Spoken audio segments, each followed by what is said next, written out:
Hi guys, I hope you're doing really well. My name is Sarah and welcome to What the Horror, the channel where we talk about horror movies old and new.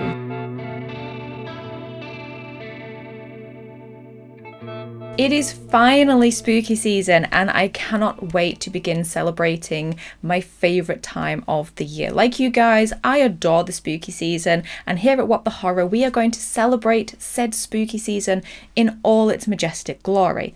And to kick off that celebration, I thought it would be a nice idea to create a personalised, curated Halloween watch list by What the Horror. So around this time of year, I do tend to try the 31 days of Halloween, where you watch 31 horror movies for the 31 days of October. It's quite self-explanatory. I'll make a list on Letterboxd of the 31 films that I want to watch, so if I have some free time, rather than spending 3 hours trying to pick a film, I can just pick one from my curated list.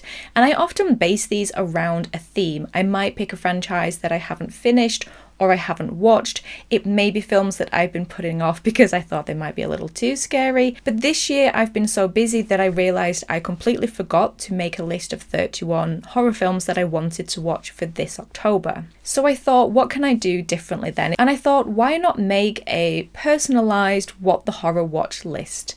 Prompt list. So it's for you guys to enjoy and to watch and to use through the month of October, but it's also going to be useful for me if there's ever a day I want to dip into some horror but I just don't know what to watch.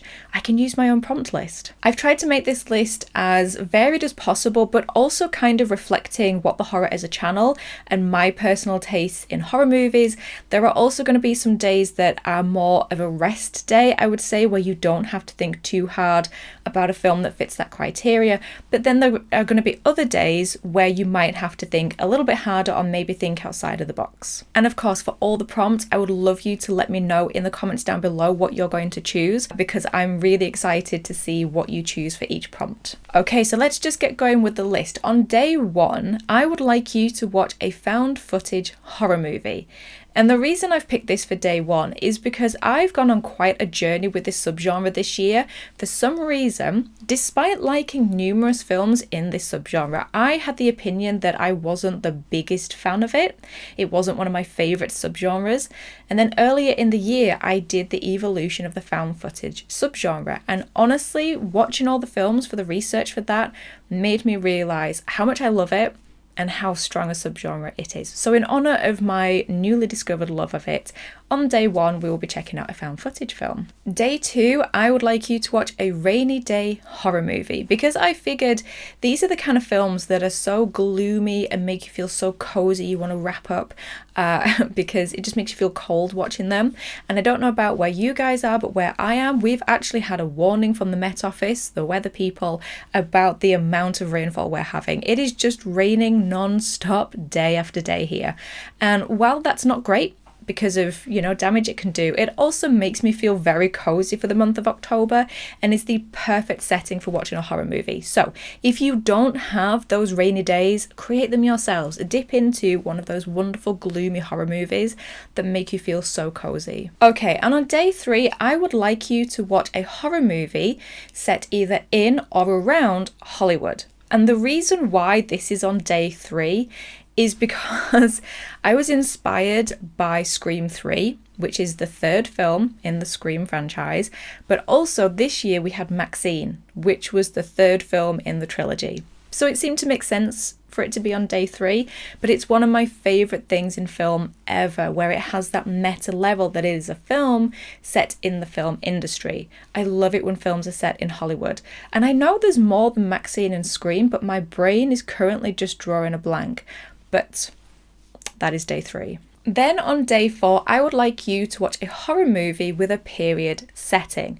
Now this could be anything, just, set in the 50s, 60s, 70s, 80s, 90s. It doesn't matter, just anything that isn't modern day. Think about Fear Street we had recently. They had one set in the 1800s, one in the 70s, I believe, or the 80s. And 80s, and then one in the 90s. It's so scary that the 90s is now a period setting, but there we go. Or if you wanted something a little bit more delicious, you could go further back and go for the Victorian, Edwardian Gothic style. You have films like Sleepy Hollow, Crimson Peak, A Woman in Black, and so many more. My personal go-to period setting horror movie is Sleepy Hollow. I watch that film every October. It's usually my Halloween night watch, but honestly, the setting of this mist-shrouded forest that is circling this little rural village in this monochromatic setting, it's just so wonderful to me. It's like catnip. Then on day 5, I would like you to watch a horror movie from the Halloween franchise. Now, the reason I have put this so early in the list is because on Sunday the 6th, I will be releasing a deep dive into the evolution of the Halloween slasher, using Halloween from 1978 and Terrifier from 2016 as my examples. So I thought it was fitting to just predate that with a refresh of the Halloween franchise. I usually watch 1 or 2 from the Halloween franchise because I do have a really soft spot for Halloween 6, The Curse of Michael Myers. Look, I know what it is. Okay, I'm in this relationship with my eyes wide open. I know what it is. But I love it. But if I can't watch any other than one, it will definitely be Halloween H20, because I've recently been rewatching a lot of Christopher Nolan films and he uses Joseph Gordon-Levitt a lot, and we love Joseph Gordon-Levitt. But it reminded me that he's in the cold open of Halloween H20, and I don't know why. Okay, it probably says a lot more about us than the film. But my brother and I always found that opening really funny. We always laughed. You're not supposed to. It's not supposed to be funny. Although I suppose Joseph Gordon-Levitt's character, his dialogue's quite funny. Is he called Jimmy? But it's like what happens to him and his friend. So it just reminded me of that. So that is the one that I will make sure that I revisit this year. It's just so funny. Then on day 6, I would like you to watch a horror movie that slightly pushes you out of your comfort zone. Now, this one needs a little bit of explaining. Firstly, the reason I'm saying this is because, again, that episode that is coming out on the 6th, the deep dive of Halloween slasher films, Terrifier is a film I never thought I would ever watch. I just didn't think I would. But I chose to, and I'm actually really glad that I did. There are 2 films this year that I watched, Terrifier and Ju-on the Grudge, that I never thought I would watch. Ju-on because I thought it would traumatize me like Ringu did, and Terrifier because I didn't think I could handle the level of gore in it. But I gave both of them a go, and I actually enjoyed both of them and was really pleased that I'd taken that chance. But I just want to be clear with what I mean by slightly pushing you out of your comfort zone, because I firmly believe you do not have to watch every horror movie to be a horror fan. If you watched Halloween once, if you watched Ghostbusters, you are a horror fan. It just doesn't matter. But so I don't want you to traumatize yourself and upset yourself by watching films that really are a no-no for you. There are films for me that are a no-no, and I will never ever watch them. But the thing with films like Ju-on and Terrifier is that I've been flirting with them for years. I've been skirting around the outsides, fascinated by them. I did the same thing with The Walking Dead, and I did the same thing with the Saw franchise. I would read up on them, I might watch kill counts on them, I'd look at pictures of them, because while I didn't think I would watch them, I kind of wanted to. I was fascinated. You know those things where you just can't look away, and I wanted to watch them, but I felt I couldn't. So it's those films that I mean. It's those ones that you're skirting around the edge of, you're flirting with. You're like, oh, do I don't know if I can. Maybe just give one of those a try, but do it in a safe space. Like I watched Terrifier in the middle of the day with the sun shining, and so, just set yourself up to feel safe, but just maybe take that chance, because you might be really pleased you did. But I am being very clear about the difference of the comfort zone ones. But if you don't want to do that, if there are just no films that, like, you have no limits, so this one doesn't count for you, or you really just don't want to give any of them a chance, I would say just revisit a favourite. Just treat yourself. One of those films that makes you happy, that speaks to your soul, just watch one of those instead. Okay, then on day 7, I would like you to watch a horror movie from the 1970s, because I've never really spoken about my favourite decades of horror, but honestly the 1970s is one of them, or the favourite. It is one of the strongest decades for horror movies. Not only do we have the classics like Wicker Man, Exorcist, Jaws, Alien, what else do we have? The Omen. We also have so many hidden gems and underrated ones. Okay, then for day 8, it's kind of a potential double challenge, and that is a horror movie based on a book. And if you really wanted to challenge yourself, you could read the book as well, and so you can then compare the two. This is inspired by the fact that at one of my local shops they have a paperback version of The Exorcist, and I love The Exorcist, but I've never read the book. I've never read Jaws either, and I keep telling myself that one year I will read the book so I can compare the films. It could also be a short story or a novella, though. It doesn't have to be, Stephen King's The It. It could just be a short one, like Sleepy Hollow is a short story. One of my friends told me recently that The Colour Out of Space is based on a H.P. Lovecraft story. You also have The House of Usher, which Michael Flanagan recently did a TV series of. Alfred Hitchcock's The Birds is based on Daphne du Maurier's short story. So there's lots out there. Another good one is there's Secret Window, that's a Stephen King adaptation. That's a short novella as well. So if you don't have a lot of time, there's lots of little bite-sized bits that you could do as well. Then on day 9, I would like you to watch an international horror movie. Now this could be international just from where you are. So it could be, if you're not American based, watch an American horror or watch a Canadian one. I've watched quite a few Irish and Canadian horrors this year and they were incredible. My go-to does tend to be Korean or Japanese, but I'm forcing myself to try other countries that I've not. So for example, this year I've been watching French horror as well and Italian horror, and I've absolutely loved them. I know French can sometimes be quite extreme, but there were films like Infested and Under Paris, and they're much more accessible, assuming you don't have a fear of spiders or sharks. But just, adventure out there a little bit, travel around the world, see the types of horrors that other countries do, and just treat yourself, because honestly,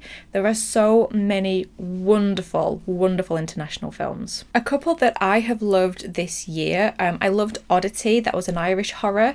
I also loved Blood and Black Lace, that is an Italian horror. It's a giallo, absolutely adored that. And there's also a couple of other Korean and Japanese films that I've watched, but I won't mention them here because they're going to be mentioned in another episode coming up later in the month. Then on day 10, it's going to be kind of a comfort day, and I want you to revisit a childhood favourite. Some film that just felt like it had a spooky essence to it. It could be those gateway horrors like Casper, Ghostbusters, The Addams Family. It could be Frankenweenie. It could be Nightmare Before Christmas. What else is there? There's like Halloween Town, although I've never seen that. Hocus Pocus is another classic. Just those ones that you loved as a kid and you still loved, and when you watch them you get that, that Ratatouille moment where the critic eats the ratatouille and it zooshes him back to his childhood, that moment that just makes you feel like a kid again. But yeah, just treat yourself, a comfort day with that one. Childhood favourites for me, I'm trying to think off the top of my head. It would probably be, I know it sounds daft, but Roald Dahl's The Witches, like the one from the 1970s with Angelica Houston in it as the Grand High Witch. That scared me as a kid. So that one. Casper or The Addams Family, because I just love Christina Ricci. Or Ghostbusters, although I do tend to watch that quite often anyway, so it doesn't really remind me of watching it as a kid. I tend to very much watch that as an adult now. But yeah, just it's a comfort day. Treat yourself. Okay, then on day 11, I want you to watch a second chance horror movie. So this is basically one of those horror films that you watched and either didn't finish or you wrote off and thought you didn't like. But maybe it's one that was a few years ago. Maybe you're a more seasoned horror fan now. Maybe you have witnessed even worse films than that. So with hindsight, it's not that bad. On this channel here in What the Horror, you will have heard me say the phrase rewatches matter a lot, because there are lots of films that I revisit and realise, wow, I liked that and now I don't, or I didn't like that and now I love it. A perfect example of this is earlier in the year I revisited is it 1931, the Dracula film with Bela Lugosi. When I first watched that, I gave it 2 stars. 2 stars. I don't know what I was on to think that, but I adore that film. So this is your chance to give one of those horror movies a second chance and potentially find a new love. Potentially find a film that you actually quite like. I mean, there's also the potential that I will just be wasting your time and you'll turn it off going, yep, still hate that one. Speaking of Dracula, on day 12, I would like you to watch a Dracula horror movie. Now, if you are not so inclined to follow this particular vampire, then of course we can widen the net and just say a vampire movie. But there is a reason why I want you to watch a Dracula one. And that is because I want you to become reaccustomed or reintroduced to this wonderful character, as on Sunday the 13th I will be releasing my deep dive that is an evolution of Dracula. So I just thought it was perfect timing to watch a Dracula movie. But if I was going to recommend one that perhaps you haven't either heard of or watched, it would be the BBC production. It's a 3-part TV series written and created by Stephen Moffat and Mark Gatiss, who also did the Sherlock series on BBC. It's currently on Netflix, came out a few years ago, but it's good. I would recommend that one. Then on day 13, a very creative and original prompt. I don't know how I came to this one, but I would like you to watch a Friday the 13th horror movie. Granted, these are more summer watches. They're not really going to get you in the mood for October, but they are horror movies and beloved by many, so there we go, day 13, Friday the 13th. Then on day 14, I would like you to watch a horror movie that has your horror crush in it. Day 14, February 14th, Valentine's Day, horror crush. It seemed to make sense to me. But yes, spend some time with your horror crush. Treat yourself, again. Then on day 15, I would like you to watch a black and white horror movie. Now, I know that by a film being black and white, this instantly puts off a lot of people. But there are actually modern films that are filmed in black and white. There is Frank Darabont's version of Stephen King's The Mist. He actually released a black and white version. And I know there's others, but my brain just keeps thinking of Sin City for some reason. But there are some wonderful black and white horror movies. If I was going to recommend some to you, I would say there is House on Haunted Hill, which is wonderful. The Haunting, Psycho, obviously. A lot of the classic Universal monster films. There is just so many wonderful black and white horrors. And I think it's a shame that maybe you're not going to get to experience those because the black and white puts you off. So maybe this one is a little bit more of a challenge for you. But do a little bit of research, maybe get some recommendations from people. But I promise you there are some wonderful black and white horror movies out there. I think for me personally, I'm dying to revisit House on Haunted Hill. I love Vincent Price. I love the whole setup of that. But I might do The Haunting. I don't know. We'll see. I might be revisiting one of those. Then on day 16, I would like you to watch a horror thriller. Now, these are often considered more horror adjacent, but this year we have had some wonderful horror thrillers with films like Stranger Darling and Long Legs. People have absolutely adored them. And also another reason is because I watched American Psycho for the first time this year. A wonderful, delicious horror thriller. So, in honor of these incredible movies and films like Silence of the Lambs as well, come on. Check yourself out a horror thriller. One of those that kind of skirts around the edge of horror movies. Then on day 17, I would like you to watch a horror movie that plugs the gap. Now by that, I mean one of those films that is either going to complete a trilogy or the last in a franchise that you haven't seen yet, or maybe it's one of those classics that you haven't seen. You know when people say, oh my god, you haven't watched such and such? Well, now's your chance to plug that gap. Now, if you don't have any gaps to plug, if you have seen all franchises and all trilogies and you're caught up on the classics, then I've thought about this one. Then I think you should start a whole new gap. I think you should find a new trilogy, a new franchise, and just start afresh with that. Then on day 18, I would like you to watch a horror movie from the year you were born. Now, this one might be trickier because you're limiting it to an entire year and you might have already explored those. But I'm hoping that there'll be some out there that you've not seen yet. If there aren't, maybe pick your favourite horror movie from the year you were born and watch that instead. Okay, then on day 19, it's more of a rest day. I would like you to watch a zombie horror movie.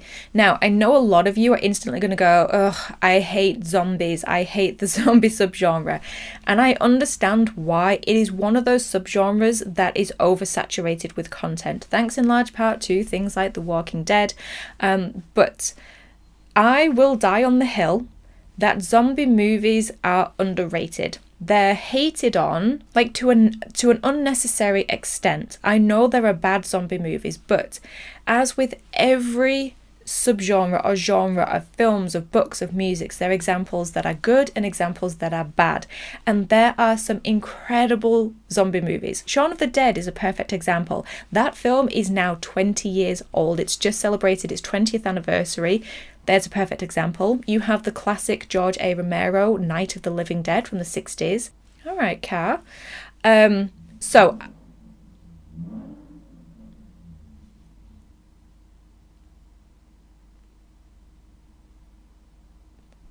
So I would like you to revisit this subgenre and give it another chance. And if you already love it, then great. Find yourself a zombie movie that you haven't seen yet, or revisit one that you really love. Okay, then on day 20, I would like you to watch a 2000s horror movie. Now, there have been a lot of prompts on here, like a black and white movie, an international movie, a 1970s movie, challenge you outside of your comfort zone. There's been some that I would say maybe are not going to be for everyone and a challenge. But no one can deny that if you're going to put on a 2000s horror movie, you're probably going to have a good time, because either you love that genre and you'll watch it, or you're not really a fan and you'll put it on and you can just laugh at how ridiculous some of those movies are. But this is the day just to have a bit of fun. I mean, you may watch House of Wax, which literally cast Paris Hilton. You just can't make this stuff up. Then on day 21, I would like you to watch a horror movie with an evil dummy or an evil doll. Now, this prompt was influenced by my lovely friend Rin, who has introduced me to a horror movie called Magic.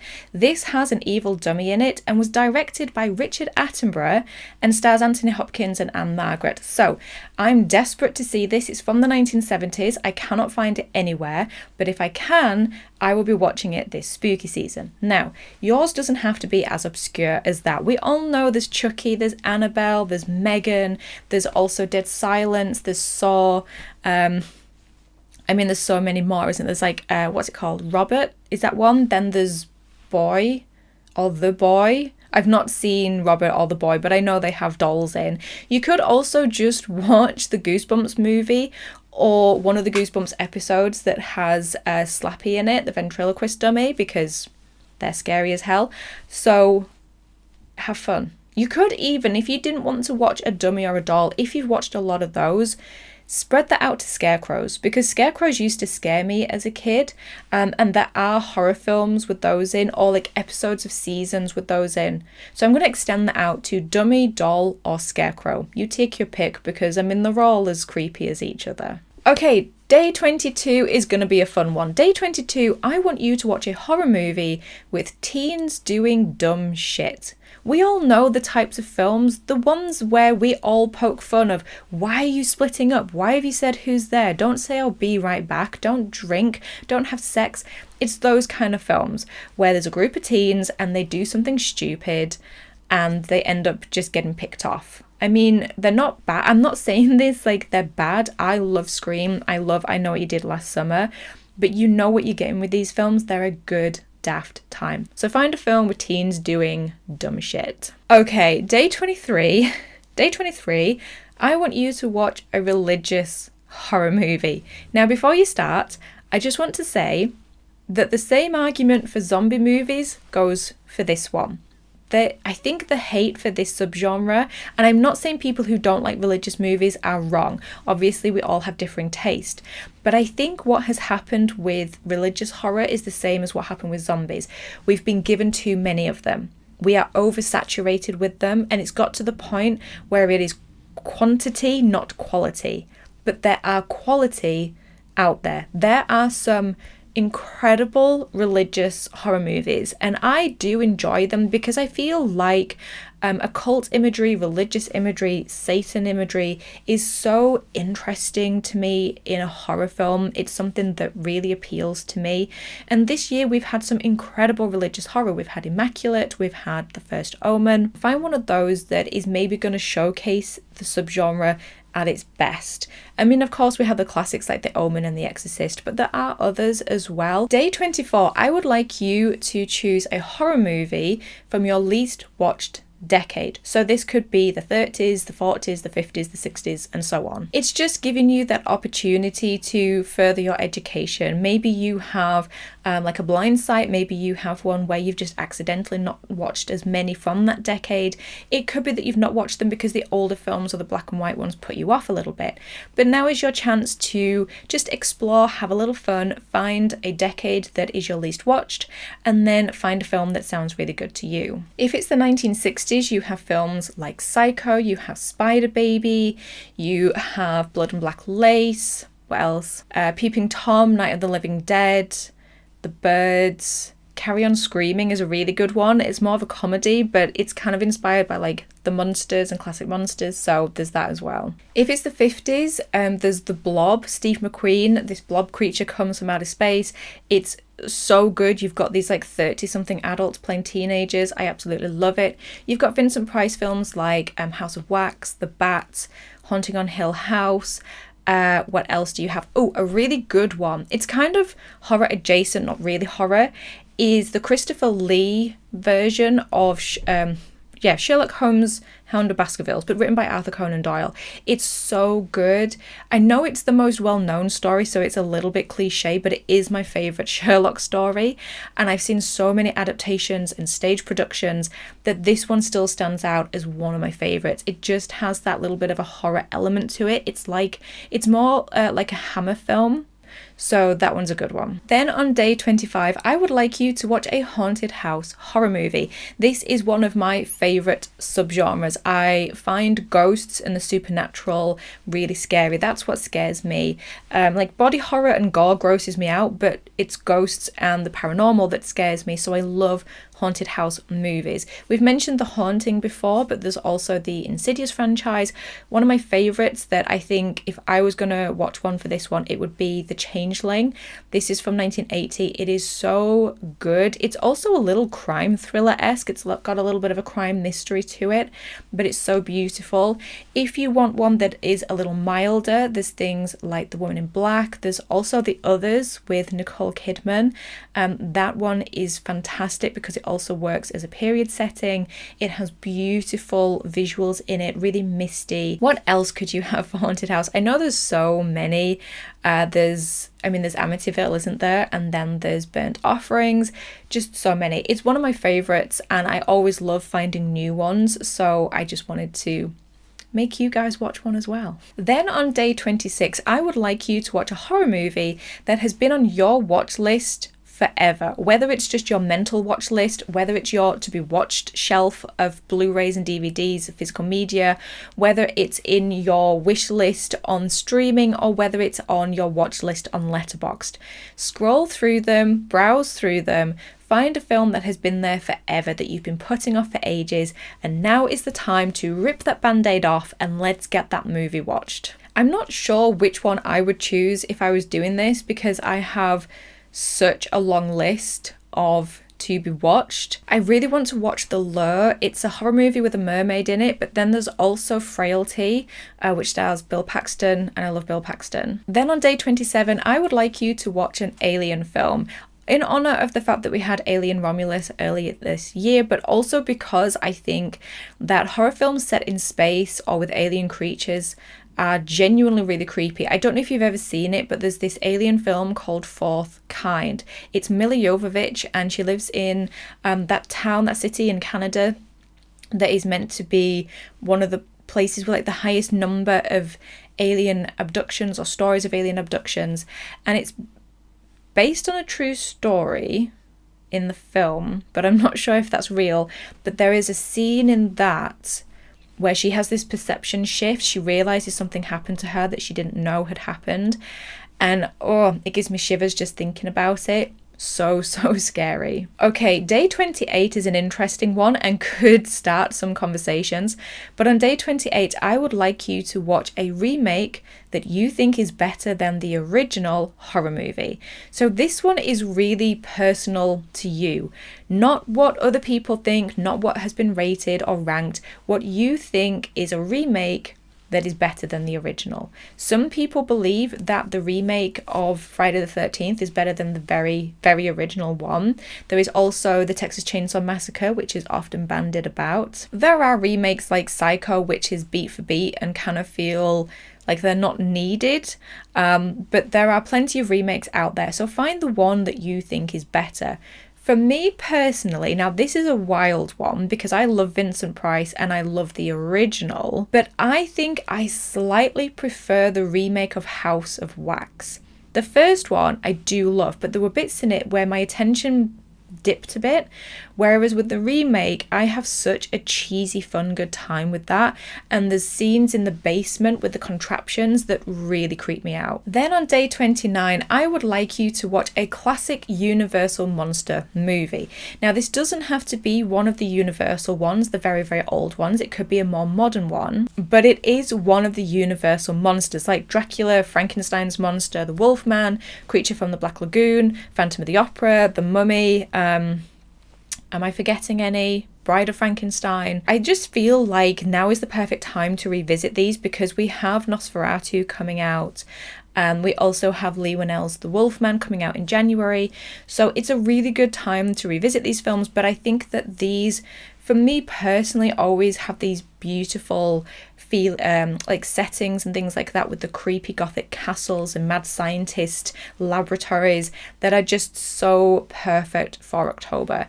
For me, I mean, I always just want to watch the 1999 The Mummy because, you know, any day is a good day to watch The Mummy, so maybe I'll watch that one, seeing as how I've already watched Dracula this year. Or maybe I'll revisit The Wolfman because I'm sure when Leigh Whannell's The Wolfman comes out I will then do my deep dive of The Wolfman, but I need to wait for the most modern film to do that, so maybe I'll revisit The Wolfman. We'll see. Then on day 30, I would like you to watch a horror movie that scares you because, you know, let's be real, it is the spooky season. We all deserve one good scare, don't we? So find a film that you've been putting off because you think it'll scare you, or watch a film that has genuinely scared you. For me, I'm planning on doing a ranking of the Hell House LLC franchise for my patrons, and last year the first and fourth installment of that franchise genuinely scared me. So I'm going to be revisiting those. Finally, we have made it to the end of the list. I'm sorry that this has been such a long episode, but for day 31, Halloween, the peak crowning joy of October, I would like you to watch a horror movie set on Halloween. Now this could be a kid one, an adult one, it could be the Halloween franchise, maybe you want to watch multiple of those. It could be a haunt night one like Haunt or Hellfest. It could be the newly released, well, recent release this year, what's it called? The Devil one.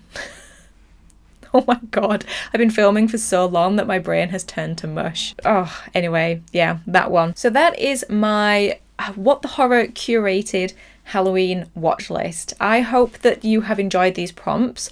I hope that you're looking forward to the spooky season. I am so excited. I am going to try and get 2 episodes out every week this month for you guys. There'll be the more deeper in-depth ones on the weekend, and then we'll have some fun ones during the week. And of course for my patrons as well, you will also be getting spooky season themed content as well. Thank you for sticking around. If you have made it to the end of this episode, I'm sorry it's so long. I will try and whittle this down.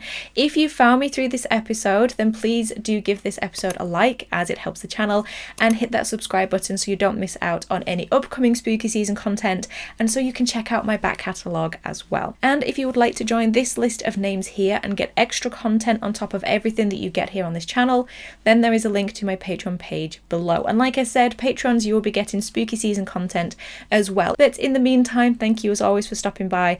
I really do appreciate it. Take care of yourselves, enjoy the spooky season, and I will talk to you in the next one.